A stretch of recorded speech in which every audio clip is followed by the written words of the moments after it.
স্টেডিয়ামের গ্যালারিতে বসে আর্জেন্টিনার ম্যাচ উপভোগ করলেন ঢাকার দুই অভিনেত্রী মেহজাবিন চৌধুরী ও তাসনিয়া ফারিন।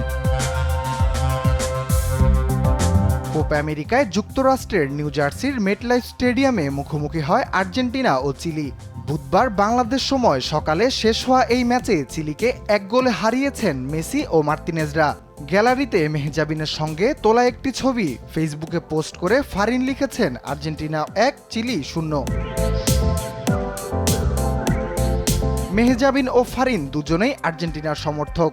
ম্যাচ শুরু হওয়ার আগে স্টেডিয়ামে তোলা একটি ছবি ফেসবুকে পোস্ট করে মেহজাবিন লিখেছেন কে জিতবে, এবং ম্যাচ শেষে আর্জেন্টিনার জার্সি জড়ানো হাস্যোজ্জ্বল একটি ছবিও পোস্ট করেন মেহজাবিন।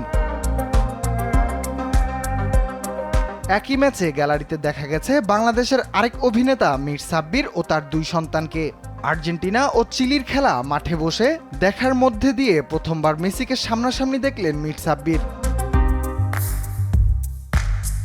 ফুটবলে ব্রাজিল দলের সমর্থক এই অভিনেতা, একই সঙ্গে মেসির খেলাও খুব উপভোগ করেন তিনি।